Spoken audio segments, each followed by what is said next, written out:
Come here. You want to do a video with me? You do? Come closer then. What are you doing? What are you doing? Want to say hi, everybody? Say hello, hello, hello. How are you guys doing today? Hello, hello, hello. Well, I wanted to do a video today with little Mr. Boo Radley. Little boobs. What's going on, boobs? You smelling stuff? He said, I can smell you just washed your face. Oh, now he's going over to his blanket. I just bought this blanket at Costco for him. And he is like living for this blanket. This is a $7.50 blanket, and he absolutely loves it. But actually what he loves more is to sleep on his dad's pillow over there. And when Alex is here, he sleeps on my pillow. He loves to sleep on the pillow. It's like his little bed. I wanted to do this pillow. This is kind of like a spur of the moment video that I wanted to do. And in all honesty, this video is a little selfish because I wanted to do a video with Boo Radley, but I also wanted to share some things with you that I've learned over time. And really the real reason that I'm making this video is, so for those of you out there that don't know the YouTuber Adam McIntyre, Adam's a friend of mine, and his cat Milo has been sick for the last couple days. And early this morning, he put out on social media, on Instagram and Twitter and things like that, that he had to have his cat put down. And I just I saw it and I immediately just started bawling. I think one of the things that we do not talk about in this world enough is the loss of pets.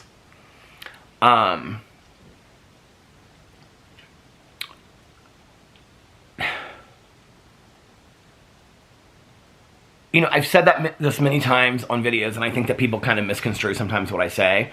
Because I've said that, losing Pee-Pee or Chihuahua and losing Tucker were harder than other losses that I've had in my life. And one of the reasons for that is because a lot of the other losses that I've had, I was prepared for.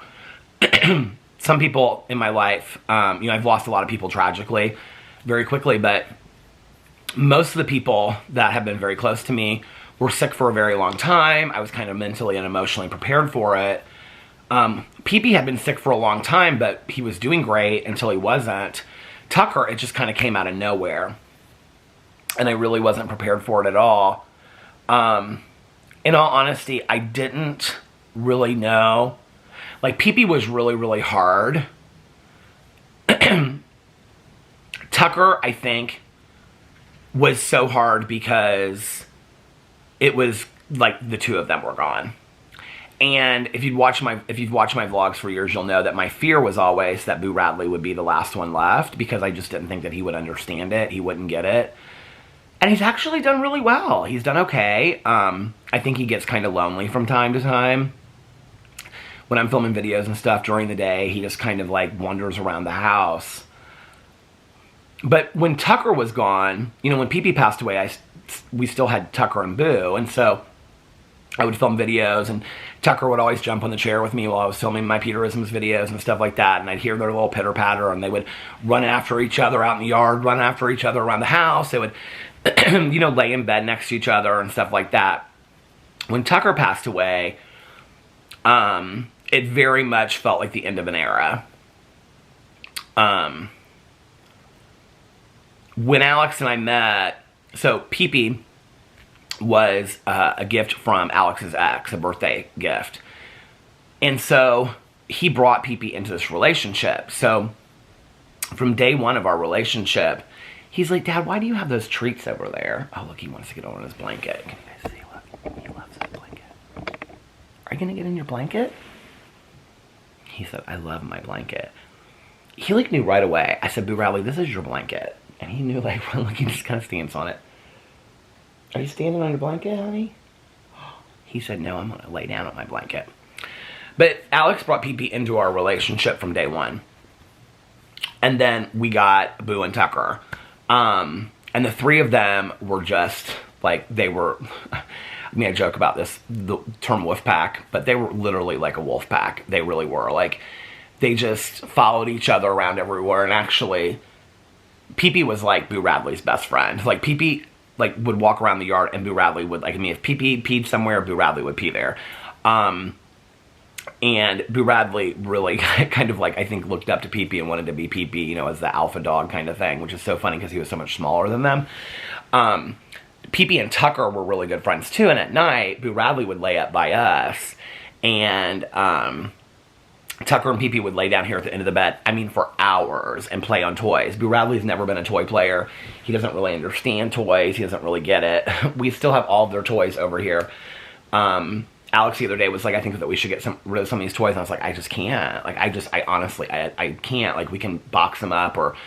we can give them away to some people that we know, but there's like special toys, special costumes and things like that that I still to this day, like I can't, you know, sweaters and coats and stuff like that of theirs that I cannot get rid of to this day. And, you know, Alex has grieved so hard. I have this picture on my nightstand over here that somebody screen captured actually off of a video of mine, and then they sent me, two people sent it to me. I have one out there that's like a 5x7, and it's, I don't know, you can't see it really, but it's me, and then it's Boo and Tucker. And so I was oh, now it's coming all out. Hold on a second. And so Alex, the other night, I was like looking at the picture, and I said, oh, I miss Tucker so bad. And Alex like literally started crying. Here's the picture. Alex is still to this day not really sure that he wants to get another dog. He's like, if you want to get another dog, you can get another dog. He was like, I don't know that I can go through the grieving of losing another pet. And when you get a pet, you know that's going to happen at some point. And he goes, I just don't know that I can go through that. He's like, if you want to get a dog, you can get another dog. I will always have dogs.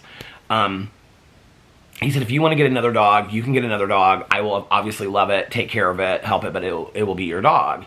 Which makes me kind of sad because, you know, from the beginning of our relationship, we've had dogs and they were brothers and they loved each other. And so it's kind of the end of an era to some degree. I don't think we talk about how hard it is to grieve a pet, the loss of a pet. You know, they love us unconditionally. They depend upon us. When we come home, that's the first thing. Like, they come running up to us, you know. For many of us, they sleep with us. I mean, for us, our dogs are our children.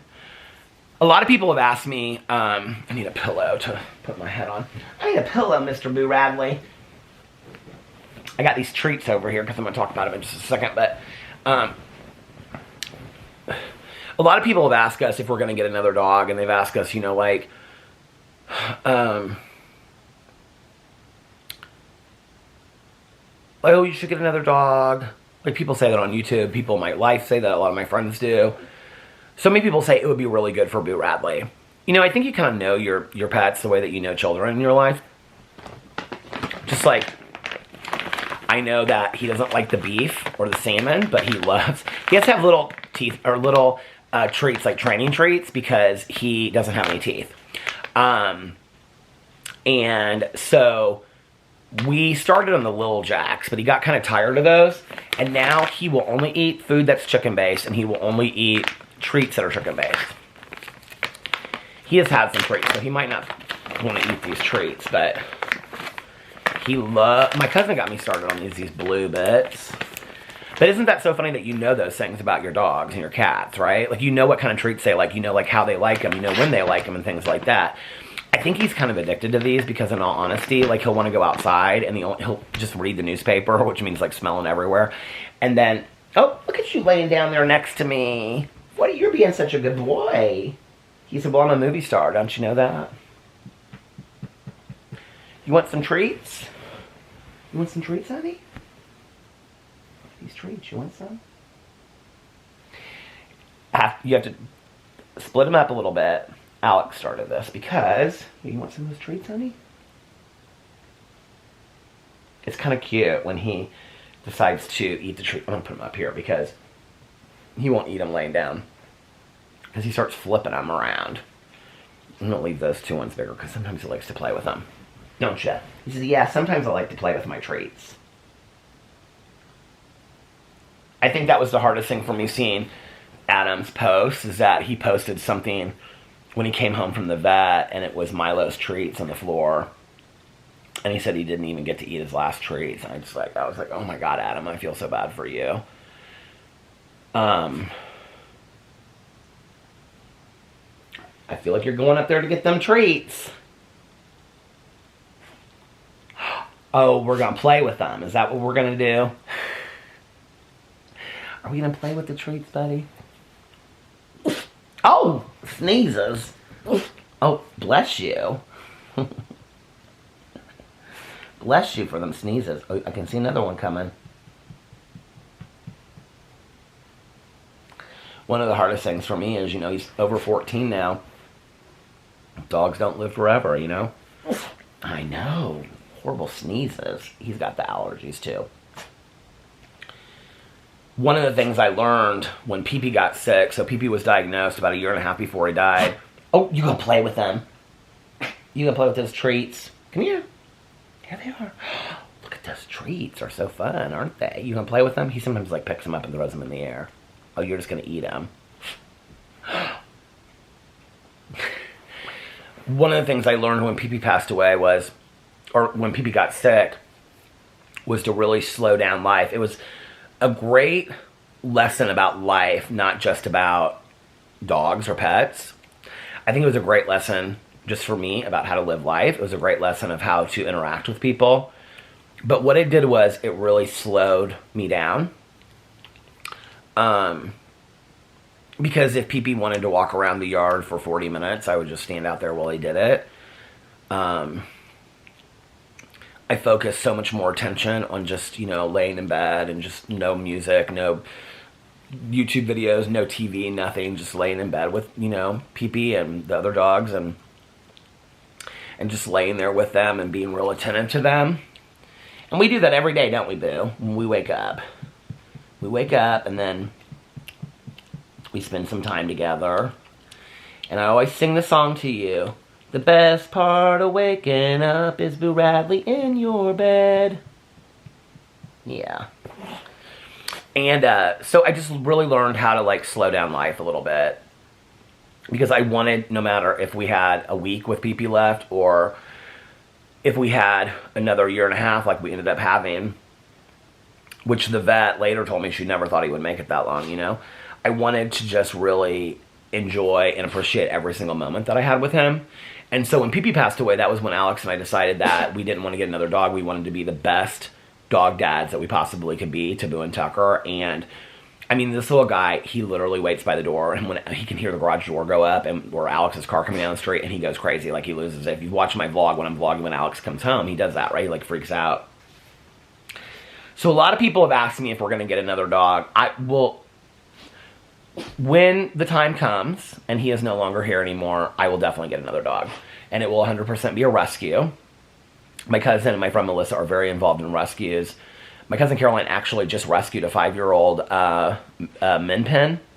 Bless you, buddy. And bless you. And her name's Mabel. And that's why she got this blanket at Costco when we were there. And so this week I got one because Caroline wanted to get 2 more, I think, for her house because Mabel loves them so much. Mabel's so sweet. And so yeah, it will be a rescue dog. And I'm not really sure what I want again. I look at this little guy and I think. And people ask me all the time, they're like, what kind of dog is it? And I'm like, a Papatese. He's half Papillon, half Maltese. He's just a mutt, and you can never repeat, I don't think, the relationship that you have with that dog ever again, each dog has their own personality, and when people say they're just dogs or just cats and whatever, that's so not true. I'm not a cat person, but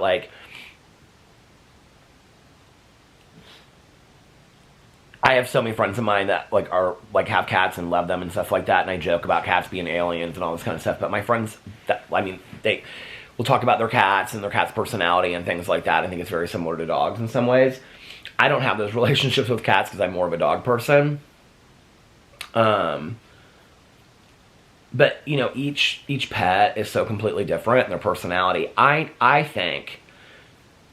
So Boo Radley has a house down in his basement that he and Tucker used to share. It's a crate. It's like 4 feet by 2 feet or 3 feet. It's like a big crate. And he goes down there a lot. Like he's always has ever since he's been little because we crate trained them.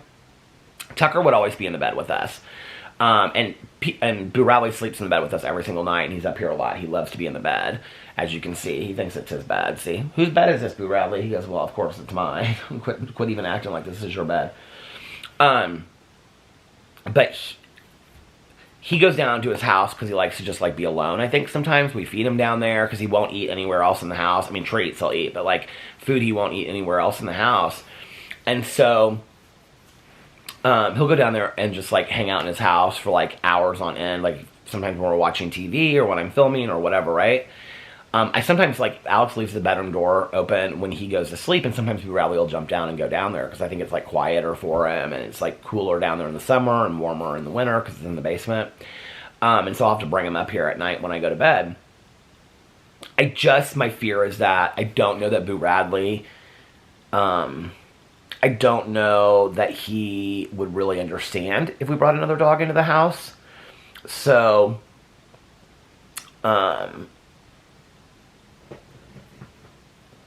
yeah. What are you doing, honey? I don't think he would understand it. And so I don't want the last months, years of his life to be him confused about what's going on.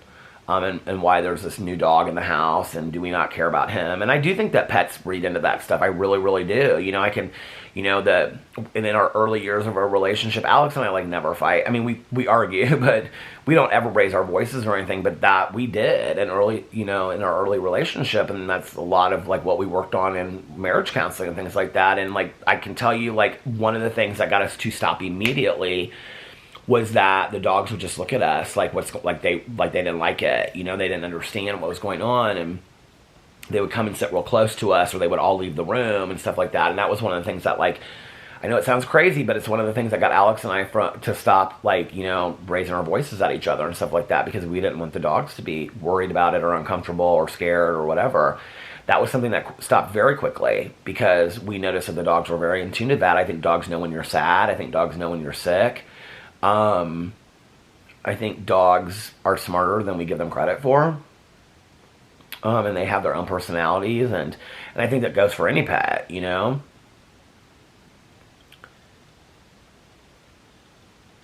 To this day, like, Alex, like, whenever I talk about Pee-Pee or Tucker, or if I bring him up, and we do talk about him, like, it just gets real emotional. Like, he just, it's the same way if we talk about my aunt, like my Aunt Kathy, Caroline's mom. Like, he had such a strong relationship with her that he just can't even talk about it sometimes. Like, he doesn't know. Like, he does talk about it, but because he's worked so much on his emotions, but he just doesn't know what to do. It still is, like, so raw for him. And that was kind of why I wanted to make this video, because I think, not, you know, selfishly because I wanted to do a video with Boo Radley. Also because I felt so bad for Adam. That just, like, raw feeling of losing your best friend, you know. And I texted him and I said, you know, like, our pets are our best friends. They're our children, you know. And so if you guys could go send Adam some love, I would really appreciate that. I think he deserves that this time. And I just want to say, I saw some tweets and people were saying some really hard stuff to him, and I also texted him this, and I said, hey, listen, when Pee-Pee passed away, you know, 99% of the comments, the emails, the messages, which were so helpful to my husband just laid there and just, like, read one comment after another, you know, and just was like, this, people are so nice, they're so kind. But there was, like, 1% out there of people that were really, really nasty. That was it had already started, but kind of going in deeper into people trying to find personal information. They were contacting our vet. They were trying to find out how Pee-Pee passed away. It was really intrusive at probably one of the most difficult times of our life. And I just don't understand, when someone's going through a loss, why you would be so nasty like that. I just don't even understand it. It makes absolutely no sense to me. And And Adam was responding to this person, and you know, and I said to Adam, I said, maybe take a couple days off from social media. That's what I had to do. I just couldn't, whether it was positive or negative, I couldn't read it. And there was some negative. And it was like all the negative comments were like so hard. And I'm like, okay, you know, pass the camera, pass the favorite influencer that you have an issue with me talking about. Like, I'm a human being that has emotions and has feelings. And I loved this, you know, little guy, and like meant so much to me and was my world. Like, have some grace. Like, seriously, you know, like, let's not, like, why are we doing that? Like, because of our differences, you're like wishing death on somebody and making fun of their pet passing away. I don't know. It's just, we talk about so much about grieving the loss of people in our lives, which, I mean, obviously is like one of the most horrific things in the entire world. I mean, I don't think there's a comparison of losing a pet to losing a person, or losing a pet to losing a child, or losing a pet to, you know, a spouse, or what, anything like that, or losing a pet to losing a friend. But it's a different kind of grieving. Like, I can't even really explain it. Like, they were such a part of my life. And, and now that it's just Boo Radley, it like, I worry, like, I spend so much time with him because I want to appreciate every single moment. Because I know that when he's gone, that era of our life is over as well. It will never look the same again. I really miss having those little three guys around here. And just like, this is where the haters are like, oh, crying again. Yeah, I'm a human being. I cry for the pets that I loved. And I'm not ashamed of that.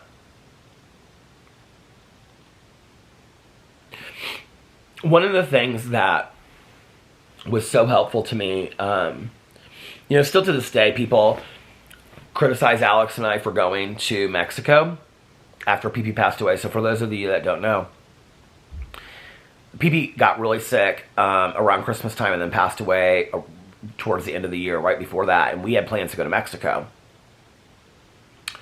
So when he passed away, it was Alex and I and Boo and Tucker sitting around here. And we were going to cancel this trip.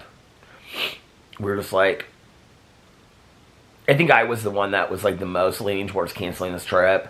And Alex just looked at me and he just like was bawling. He said, I cannot be here. He said, I can't hear them walking around the house. I can't, they are a reminder of me of Pee. He said, I cannot be here right now. I have to get out of this house. He goes, whether we go to Mexico, whether we go anywhere, I don't care. I have to get out of this house. And so we ended up going on the trip to Mexico, which I think was probably one of the best decisions we've ever made in our marriage. We had to get out of here. There was nothing we could do by, you know, people want to criticize me for that and saying, you went to Mexico right after your dog died. What were we supposed to do? Just sit around here and look at each other and cry our eyes out? We had this trip planned already. We already paid for it, so we went. And I don't regret it, and I don't feel bad for it, and I'm not ashamed of it.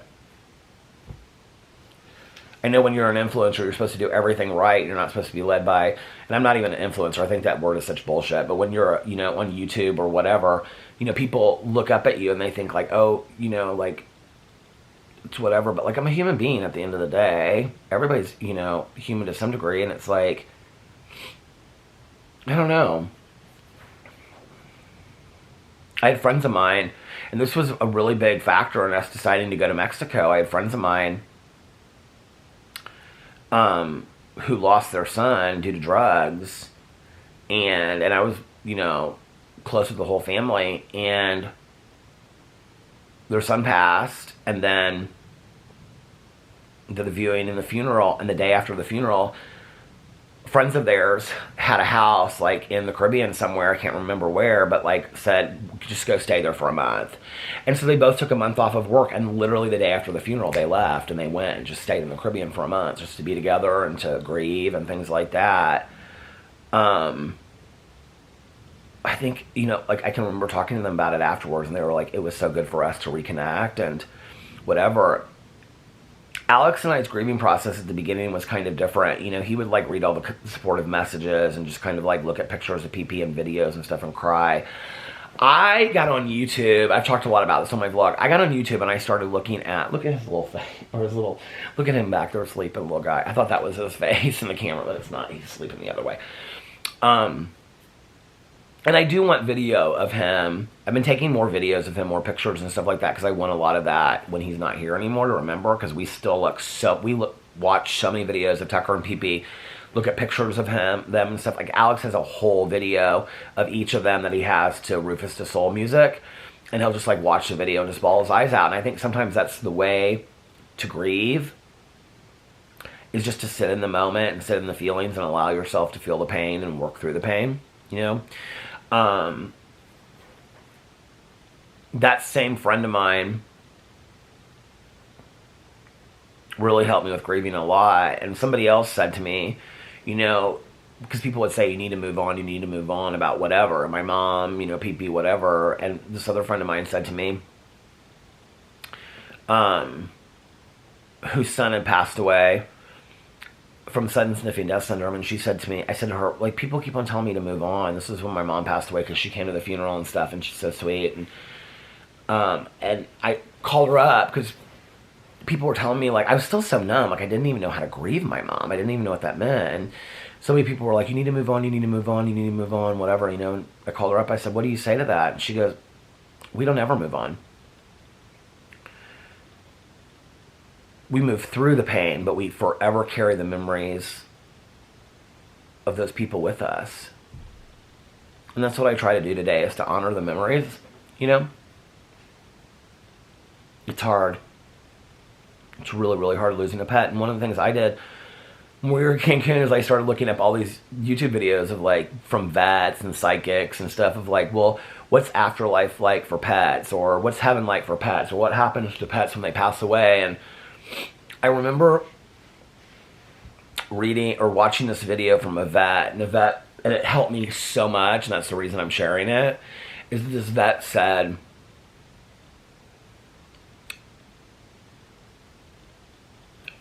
I know, like, how hard it is to lose pets, but sometimes our grieving for pets, especially when they're sick, can be selfish, because animals do not understand the concept of life and death the way that we do. I know the lighting on this is going in and out, and I apologize. It's really bad lighting in this bedroom unless I'm sitting the other way. So I just want to be comfortable talking about this. But this vet said, like animals don't have any concept of life or death like we do. Like, we have no concept of, like, I'm never going to see them again, or it's completely over, or what, they're not coming back. Pets don't have that concept. Pets have concept of pain. Pets have concept of, I'm in pain. They don't even have the ability to tell us if they're in pain. You know, I can remember Pee-Pee, one time when he got bit by a spider, he went over in that corner and he just stood and, like, shook. We knew he was in pain, but many times, like, you know, unless a dog squeals or they're limping or whatever because they got hurt, like, they don't know. Like, we don't know, right? You don't know, like, how bad they're feeling. Sometimes you, like, have 3 days where a dog is lethargic and you're like, are they sick? Like, what's going on, you know? Which is why we have our vet on speed dial constantly to ask her questions. But she said, you know, pets don't have any concept of life or death, but pets have concept of pain. They just don't want to feel pain anymore. So when they're gone, they're no longer feeling that pain. And that really, really helped me. Because, you know, we say about people that are sick, well, they're no longer suffering. Well, animals don't even have that concept of dying or what that means or whatever, right? They have the concept of pain and not wanting to be in pain anymore. And when they're gone, as much as we miss them, because God knows I miss my dogs every single day, and it's one of the hardest things I've ever gone through in my entire life, because I think the grieving is different with pets than it is with people. It's a different kind of grieving. To know that they're not suffering anymore, you know, I mean, at the end with Tucker, like, he was really suffering. I mean, he was really, really suffering. He couldn't stand. He couldn't walk. His head would just, I mean, it was bad. It was really bad. And as much as I miss him, I don't ever want a dog to suffer like that, you know? So for any of you out there, especially Adam, who just lost Milo, such a cute little sweet cat, too, you know, and he's loved him so long. Adam's such a great pet dad. To Adam, to everybody else out there, you know, be kind to yourself. If you're going through that, love yourself enough to take the time and allow yourself to grieve. It's not just a pet. It's your best friend. It's your child. I love you guys. I'll see you tomorrow. Bye.